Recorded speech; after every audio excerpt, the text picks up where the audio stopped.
என்னடா இது திமுக காரங்களாம் சண்டைக்கு வராங்க அப்படின்னு பார்த்தாக்கா, திமுக ஒன்றும் சாதாரண கட்சி இல்லைங்க. அந்த உத்தம வில்லன் ஒரு படம் எடுத்தார் பார்த்தியா கமலஹாசன். அந்த உத்தம வில்லன் யாருக்கு எடுத்தாச்சுன்னா திமுகவுக்கு எடுத்தா நல்லாக்கும்.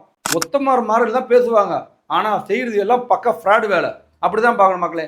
தமிழக மக்களின் வாழ்வாதாரத்தில் தான் இவங்க வயிற்றுல அடிச்சிருக்கான்னு பார்த்தாக்கா, இன்னைக்கு சட்டமன்றத்தில் நடந்தது பின்னாடி தான் தெரியுது தமிழக மக்களின் வயிற்றுல அடிக்க ஆரம்பிச்சிருக்காங்கன்னு.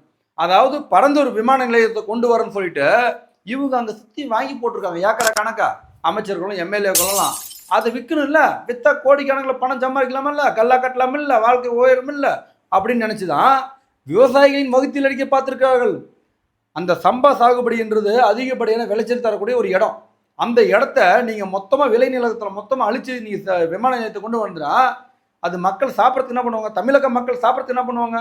இவங்க ஏற்கனவே ஒரு கல்லை என்ன பண்ணுறாங்க, காவேரிக்காக போராடுறோம், காவேரிக்காக போராடுறோம். ஏமா குடிக்கிற தண்ணிக்கு நம்ம போராடிட்டு இருக்கோம், நாளைக்கு சாப்பிட்ற சாப்பாட்டுக்கு நம்ம போராட வேண்டியிருந்தோம். பக்கத்து மாநிலம் தரமாட்டான், டே நான் விளை வச்சது எனக்கு மட்டும்தான்டா, உங்களுக்கெல்லாம் கொடுக்க முடியாதுடா அப்படின்ற ஒரு நிலைமை ஒரு மக்களே. ஆனால் இவனுக்கு என்ன பண்ணிட்டு இருக்காங்க பார்த்தீங்களா? இந்த விமான நிலையம் போச்சான், அதுக்கு கூவி கூவி சண்டை அடிச்சிட்டு இருக்காங்கம்மா. இதில் சட்டசமன்றத்தில் பார்த்தியா எந்த மாதிரி வேலையெல்லாம் செய்கிறாங்கன்னு? இன்னுமே அவங்கள நம்புறீங்க? நன்றி வணக்கம். நம்பாதீங்க.